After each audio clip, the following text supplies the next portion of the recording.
everybody, and welcome back to the Star Wars Legion weekend. I am joined in the studio by the mighty Jerry. Hello. And on the screen behind us, we have Tim, also known as Sundancer on the website. Hello, Tim. Hello. So, Jerry, what brings us into the studio? Well, we figured that since not everybody is about painting Tiny Fighting Men, especially not when our friends at Fantasy Flight can't make enough clone troopers for everybody to paint this Or weekend. B1 battle droids. B1 battle droids. John is just sitting in a corner hunting, saying, "Does anybody have any they want to know? You know, I could kind of use those." It's not happening. So we decided we'd actually have a look at the game, some of the meta behind the army lists, and sort of various ways you can play the factions. So Tim does a bit of Star Wars Legion tournament play, has come up with 3 lists to sort of give us an idea of various things you can do with them and how they play out. Before we kick into this, Tim, there are different points values. Which ones did you use? Since tournaments use the corrected values, you have to use those. So these points on my list that I gave you are the current adjusted for tournament play. Those don't reflect the points that you find on the cards. On the cards in the game, yeah. Okay, so if anybody is just starting into Legion and you wonder why we're suddenly going, scopes are only 3 points instead of 6. Well, actually, I think they're 4 points rather than 6. But yeah, the reason behind that is they have adjusted for tournament play, for rebalance and that sort of thing. So yeah, where do you want to start then, Tim? Well, first, I must say I'm not alone. I've brought someone. Ooh. It's not a baby, though. No, that is this one. Close to being a baby Yoda. But those two also needed company. Nice Wookiee.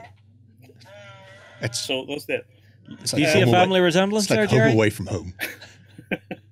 I also got myself a drink. Good man. Prost. And a bag of crisps. They arrived, finally. Got the well, you may not have your Tiny Fighting Men, but at least you got a bag of salt and vinegar. Well, see, it's Walker's, it's not Tater. I guess you need to up your game at the Royal Mail. Well, we need Because- to do something with Royal Mail. If you go to the tracking, it says still leaving UK. Oh! Well, That's unexpected. so is it for me. I was Happy going days. back to the office just to get the bag of crisps, and there was there the was second, Ta-da. and I haven't opened it yet. Oh, well I then. just came home. Congratulations, well Happy done. days. You've managed to get involved in the Legion weekend after all. Oh, in that case, we don't need to talk to you about this. We can just leave you to paint. No. I want to talk about List Oh, because yeah, I'm curious about it. So the one thing Go on then. Go One on. of you have to speak. You can't both stop. All right, let me start because I have a couple of questions, and Yes. the initial one will be for like one of our gamers who's turned up to the weekend. What is the average point limit that you're looking to get to actually take part in a main tournament? So all tournaments actually run at 800 points. Most of the players that are on the higher levels usually don't max out their point limits, so they go with a bit under, mostly around 10-ish points, so 790, 792, 789, just to get the perk of being blue player. Right. Ah, So if you actually have less points than your opponent, you get the blue player for Yes, that's usually card the selection way and that that's sort of thing. decided. that's interesting. That's very clever. I like that. It's a whole other meta within the meta Yeah. of How low do I go? How much do I think I need to be under that I can make sure Yeah, I'm under my opponent? It's a bit of a gamble because every point you leave on the table is potentially a weapon, a mini, or even a whole unit you don't Yeah. feel. Well, this was something me and Jerry were looking at whenever we played a couple of games recently. Now, I know we got some rules wrong. I know people were screaming at the screens, but we had fun. No, I wasn't screaming. I was just clenching my fist and biting the table. Mine's the same thing. Yeah, now, one of the things that I noticed in the second game we played, I took General Veers instead of Vader. Yes. And it made such a difference to what I was able to field. Having an ATST in the skirmish game felt a little bit overkill. Oh yeah. Yeah. That was overkill. But it's also a bullet magnet. Most people tend to focus on big chunky units just to get them out of the way and totally forget what objectives they should be focusing on. I'm guilty of that myself, always. That's why I mostly lose at tournaments, but I play for the fun of it. Yeah. Well, it is one of those games you can have a lot of fun with it if you're playing about with your list like that. Yeah. Yeah. Especially with those smaller lists. So you've actually done up a couple of skirmish lists for us as well, the 500-point lists. Do you want to talk us through the first one? These are two lists I actually used in games against my local friendly game store, and I actually won. The one Always a good sign. Yeah, with the 500 and full points is the latest that I just played yesterday, and it's basically a maxed out activation list. So you have 6 activations. No, 7 with counting the EWAP, and on that small terrain piece, 3x3, the EWAP is dominating the field. You put it center, and everything comes in range sooner or later. So if we run through it there, we actually have an Imperial officer, so that is your one commander that you're allowed. Yeah, and it's cheapest you can get. Yeah. Yeah. 59 points, super cheap. Yeah, it frees up a lot of points for multiple units, and core units is just spamming a Zerg Rush with extra trooper and the DLT 19 in case your opponent brings something that has armor. Yeah. Yeah. This was the mistake I made in our first game. I was looking at it going, if Jerry has armor, I'm kind of screwed, which is why I took 2 of the big rocket launchers. I think it was 2. Pretty sure it was 2. Could be. Who knows? It all looks the same after a while. So your commander is fairly light on upgrades, or have you maxed out there? So the blaster pistol it comes with as standard anyway. You've given targeting scope upgrade and strict orders. Yeah, that's just because she only has a pistol in a range 2 and is very fragile. The moral value is only at 3, if I remember correctly, and 2 life points, so she dies easily. So you keep her back, and if she's in the back, she can't fight. So why upgrade her till oblivion?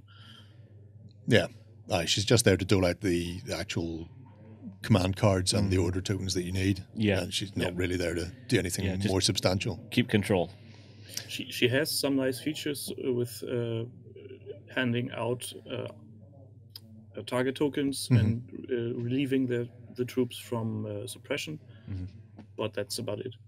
Yeah, well, I mean, like that's kind of one of the key things is if you have an officer that's just keeping your forces going, that's a great option to have.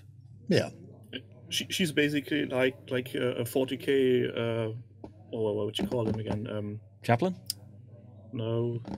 The nice dudes with the energy weapons always shouting and shooting the people who run away. Commissar. Yeah. Commissar. Only not as quite not as good as that. Yeah. Not quite so Better trigger looking, happy. but not as effective, I think. Yeah. So for your core, you've rocked out 3, like you're saying, stormtroopers that are exactly the same. So just standard foot sloggers with a bit of everything. So they've got a bit of anti-armor, they've a bit of anti-infantry.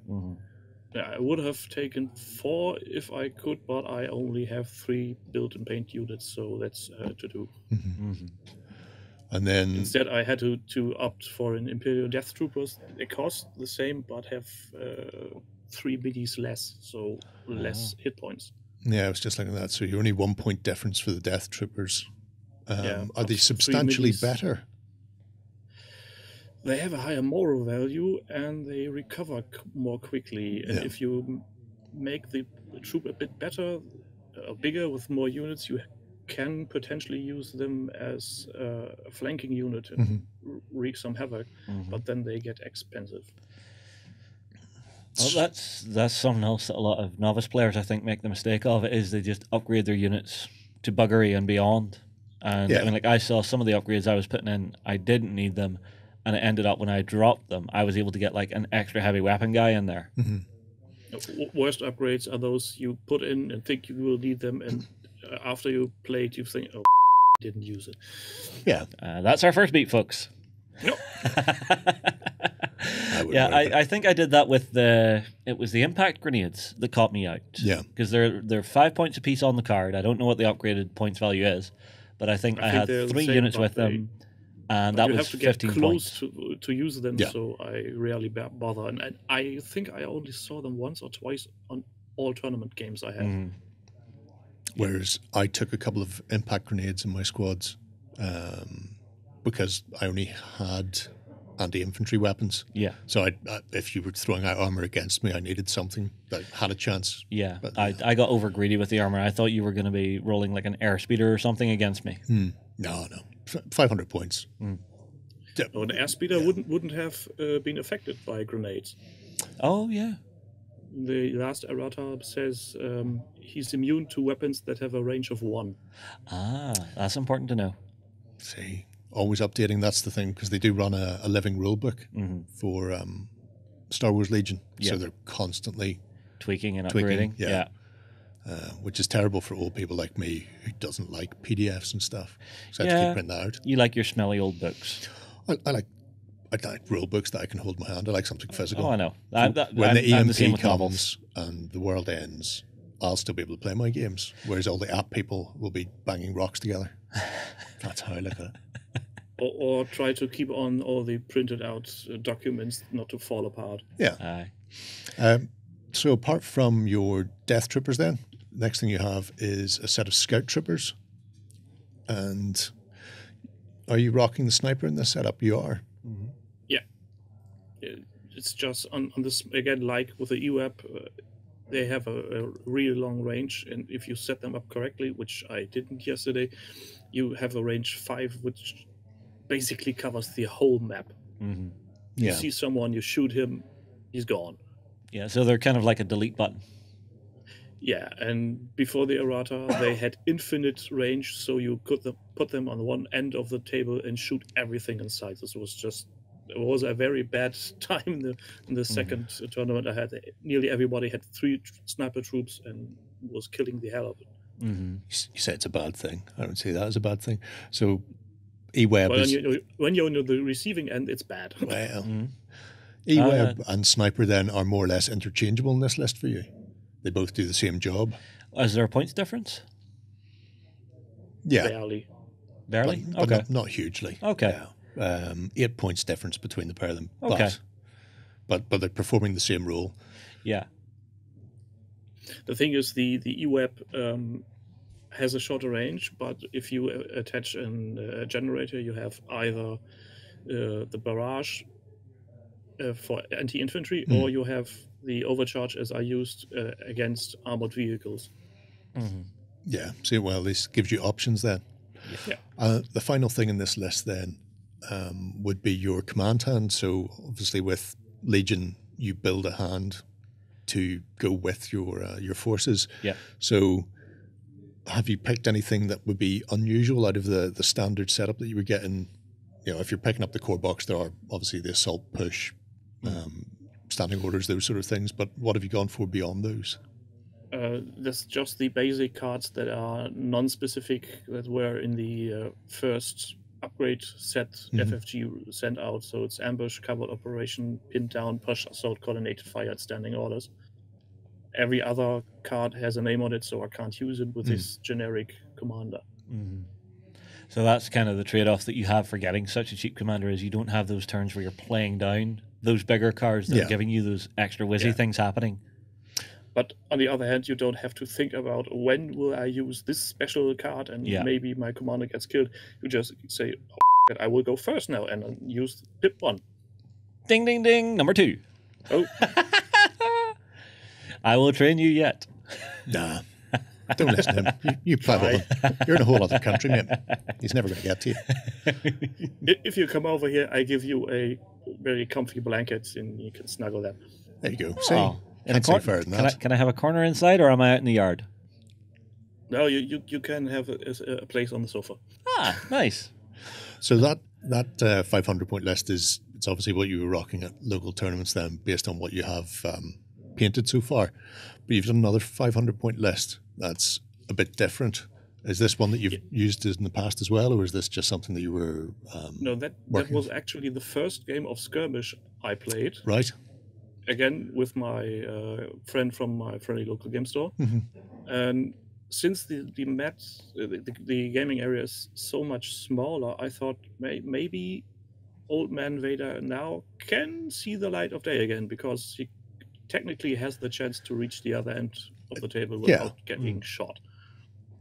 Yeah, it is. It's a 3x3 rather than a 6x3. So you've got a smaller footprint for people to run away from you, shooting you repeatedly in the face.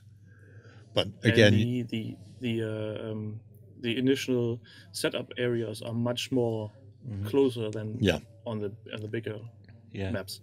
Now, there was an interesting discussion myself and Jerry had about Old Man Vader during our own playthroughs, because I was talking about his ability to essentially knock laser bolts back when he has a dodge token on him. Yes. But Jerry's thinking on that was, because you're so limited in turns, to do that, the resource of actually saying, no, I'm going to forgo an action to take a dodge token was a bit too pricey. What do you think of that?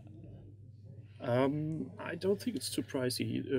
Luke has the same ability, and Vader has been cut down in points significantly. He's now at 180, 190, I might say. That's not bad. So he isn't that horrendously expensive anymore. Yeah. It's only like 20-point shaving. But where I was coming from on that one is, if he's dodging, he's only moving one. Yeah, but if he has saber throw attached, as I usually give him, he has still a free attack after a movement. That's so point. If anything is in range 3, I'll just throw the lightsaber with 3 dice, and usually that's sufficient. The big profit you gain from giving dodge is everyone who ever has tried to shoot a Jedi or a Sith with the deflect value while he has the dodge token will learn it the hard way. It just goes wrong. Yeah. It goes totally down the drain. I've managed to bat one back myself, which is unusual for me. Well, I mean, I did it once, and you looked at it and went, I am just not bothering to shoot Vader. Yeah. But then I knew Vader couldn't reach out and touch me, so all I could do was force choke occasionally. Yeah. It's basically a death sentence for any attacking rebel unit. If you have a standard unit with the Z6, that's 4 black die, 6 white, so 10 potential hits. And if Vader just makes 7 deflect tokens, the troop is gone. Yeah. Although I don't think I've ever seen more than about 2 deflect tokens come up for me. But, I've managed 1 or 2 in the past. But we do see with Vader in there that that's a much smaller force that you've had to put together then. So you only really have 3 Stormtrooper units, which are reduced from your other Stormtrooper units. So they don't even have... They don't have the DLT. No. And then the Imperial Death Troopers, again, although that unit is maxed. Yeah, they look pretty pricey. That list was a bit of a gamble, because my friend usually plays Luke Skywalker and has 80 arties in his list, and maybe even the Snowspeeder. And he had. And the Snowspeeder is totally useless on this little board because it only flies in circles. Yes. Yeah. Yeah, there's not enough room for it to bank and turn. No, not really. And with the mandatory movement at the beginning of his turn of 3, he's literally just cruising around trying to get something in his aims, and it just didn't work. Yeah, because I suppose the only way around that would be to... Does Wedge give him a free pivot at the start? I think he does. No, Wedge gives the ability to do a 360 instead of a 90. Well, even at that, so usually that would work. But then you do your usual your mandatory movement, and then you could do a 90-degree pivot, or you have Wedge, then you could do a 360. But at that point, you're just a pinball. Well, but he's got enough, on a 3x3 board. He's got enough range to hit most things if he can target them. But you're having to pay additional to get Wedge, and it's already 170 odd before upgrades. Yeah. Oh, so, well, is that on the card? I'm guessing. Yeah, but even if they've changed the price by 20 points like Vader, it's still going to be pretty pricey. Yeah, very expensive. Yeah, massively over expensive. yeah, for a 500-point game, definitely.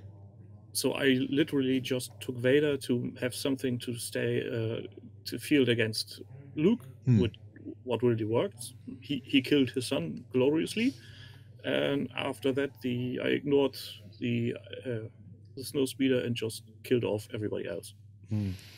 How did you find playing these two different lists then? Because you were saying that you actually went won a few games where you beat your local game store owner. Yeah. So the 499 list with Vader is a very quick list because of the very few activations, and he hadn't had so much activations either, so we could make a really quick game and just focused on the heavy units. So Vader versus Luke, whoever got first blood dealt the last blow, and the rest was just dicing out. Yeah, the other list was more or less a who could get more activations in one round. I knew that he wouldn't field again the snowspeeder, but two AT-RTs. So I took the DLTs for handling the armor, and the other thing was just having one more unit than him, giving basically a free action after his turns. Handy to have. Yeah. Nagging him all the time. Why aren't you here? Why aren't you here? Just look, here I am. Ooh. So, having played a couple of the skirmish games then, how do you find they compare tactically then to the sort of standard 800-point tournament games? Are they a very completely different beast for you over what you would normally play with even in your list building, simply because it is a reduced thing? I would say definitely these are much more, I dare say, casual. Mainly because the battle cards you get with them are completely different. Yeah. The objectives are a total new thing on this. The reduction of 5 turns from 6 is just cutting time down, and you're not spending hours thinking, oh, how could I evade this one? How could I get here? It's just you set them up, and basically you're almost all over the table. Yeah.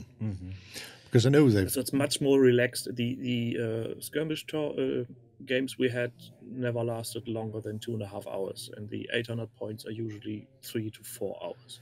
Yeah, well, I mean, like we got a game in what, 40 minutes, under an hour? Probably. I know one of them was. But I know with the introduction of the skirmish, they've also included, it is just essentially a 5-page booklet going, here's how you here's how you rebalance your list with changes in what you can actually bring in. But they also included a part at the end about running them as tournaments. Could you see skirmish? Because like you say yourself, I see it as a much more casual game where you're just jumping in and playing quick games with your friends rather than playing tournaments with them, because it is so prescriptive in what you can take, and points values are that much lower that you really are fighting for points in them. It doesn't seem like a huge reduction when you think a standard tournament's only 800 points, but I can't see a shift to 500-point tournaments for Star Wars Legion. Do you imagine attending any of those yourself, or do you think the meta where you are will just solely stay at the larger point value for tournaments? Personally, I would love to have a 500-point tournament, simply because it's not that it's not that exhausting. If you have an 800-point game, even if the times are limited to 2.5 hours, these are 2.5 hours you usually completely take. And if you have 5 games, 3 one day, 2 the next, you're wasted the day after. Yeah. And these shorter games are just, I don't feel that much pressured. Yeah. Maybe if I was to go to a tournament and some of the top 10 players that are there again would wipe the floor with me in round 2, then be it. Yeah. But I would like to try. I am curious to see just how much someone could milk out of those 500 points if they could have anything they wanted. What would be their ultimate 500-point list? I had a little play with it, and the not yet arrived Vader operative with his master as commander that leaves enough points for 2 core units. So you have 4 activations, but 2 very, very evil guys dealing out are much different. That's interesting. Vader Operative is particularly nasty as well. I think it's been pushed back to January. All right. I know he's appeared in some countries. He hasn't appeared here yet. I see. And Luke Operative as well is kicking around somewhere. And again, I don't think we're going to see him before January. Right. But yeah. So for whatever reason and why Asmodee Germany has made the call and has just shipped them to the stores. Oh. Some stores already got them. My friendly game store has got the invoice, so tomorrow maybe. Oh, you might Monday, actually see him. Ah. Yeah. We'll have to keep an eye on your projects. See if there's one turning up in there. Could be. Could be a Vader, a Luke, the upgrades for Rebels and Imperial troops. You're just showing off now. Sadly, the only thing I really wanted from that wave that was announced was the Crash Escape Pod. That's still pushed to next year. Well, we will see those. We'll see those droids at some point rear their ugly head, I suppose. Yeah. Even if they don't play well and if it's completely rubbish, that thing will make a really nice mantelpiece. Yeah. Well, there are some miniatures from the range that you just fall in love with and want. I mean, I was joking about John earlier, but he really does want a unit of B1 battle droids just to sit and work and paint with. Because in the movies, whenever you first meet them, he just always found them such a great piece of comedy relief in the movie, and they actually had some character to them. Has he? No, he has not. He has not. We have one of our people out there building one. He will not want anymore if he has tried to build one. Yeah, I think it's that and the droid tank he wants as well. Droid tank should be fine because most of the vehicles come together semi-pre-built anyway, so it's not. I can't imagine it'll be any different. I think that's enough for the skirmishy things. Okay. You do have another list done out for us. Yes. Which is your standard Galactic Empire 800-point list. Is this your tournament list? That was my last tournament list.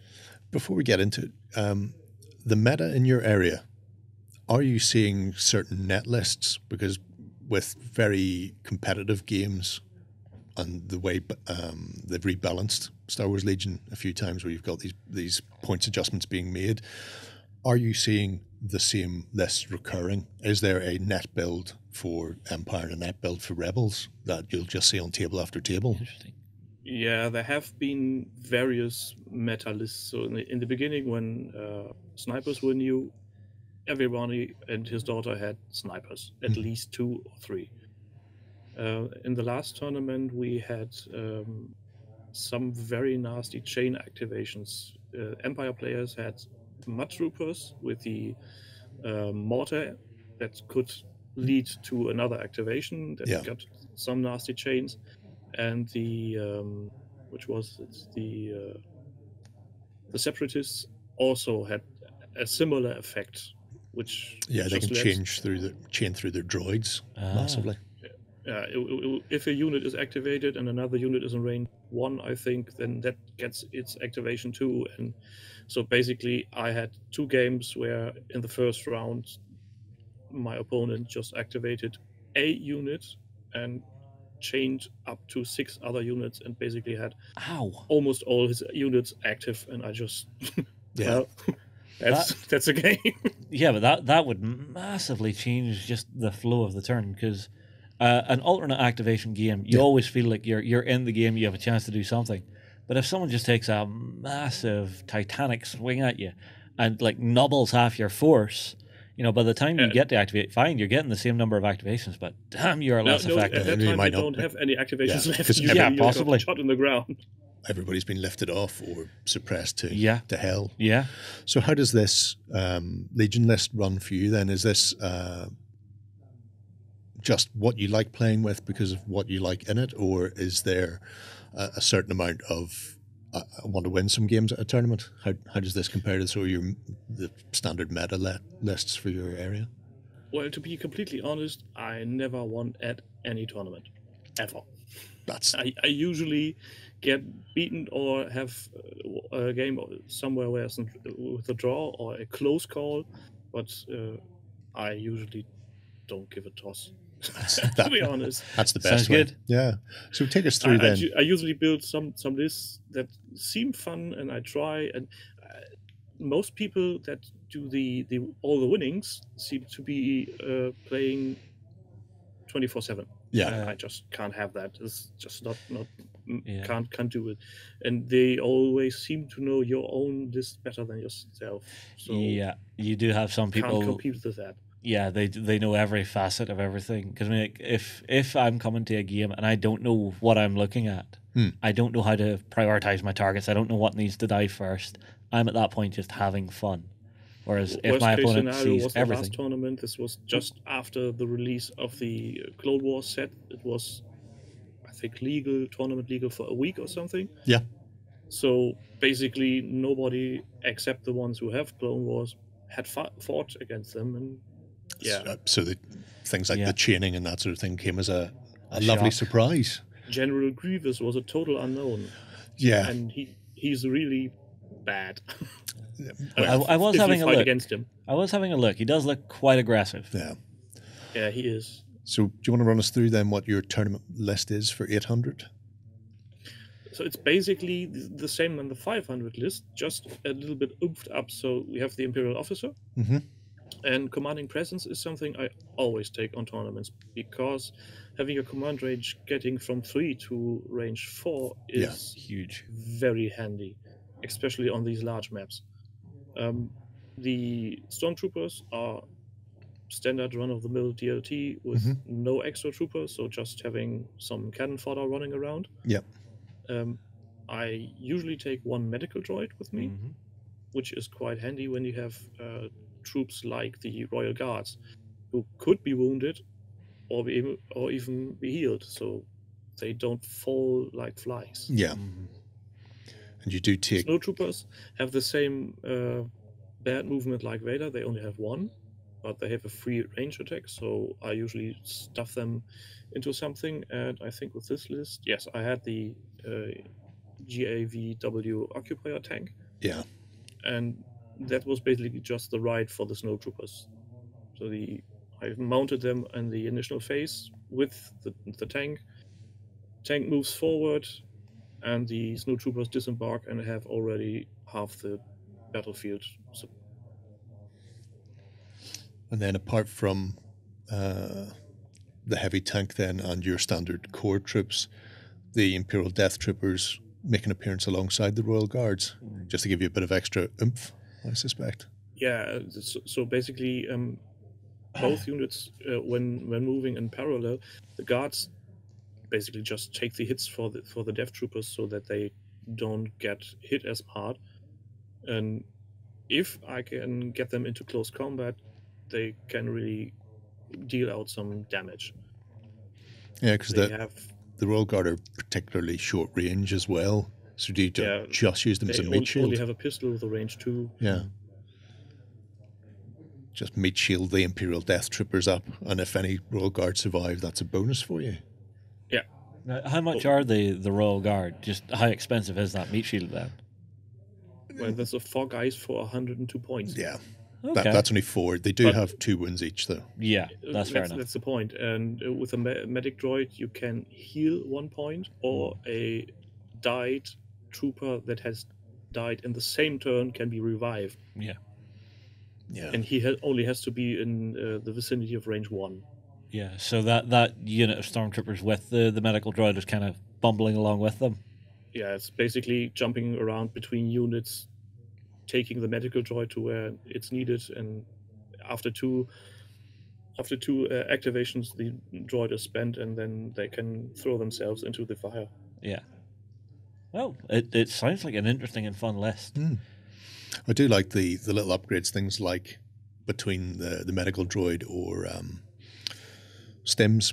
You can get stims where people can stave off 2 wounds for a turn, and in the following turn they will succumb to their wounds. But it means if you've got a particularly good operative or a leader that you don't want to go down, or even I was looking at them possibly for the sniper team. Yeah. having the sniper team with stims means they can survive a turn extra if they get shot, and that gives you time to get a medical droid across to take the wounds off them before they actually fall over. So there's some interesting things you can do with legions because of those combinations of upgrades and then command cards and that sort of thing. And with the upcoming release they had with the Bacta, this is going to be even more interesting. Yeah. Well, I think that's everything. Tim, thank you very much for coming in and talking us through the lists. Everybody, I tell you what, get those comments in below. Tell us what lists you run for Star Wars Legion, and we will probably be coming back to you through this weekend, showing you what our attendees have been putting together for their own first Star Wars Legion games. We will move on. We will see you again very soon.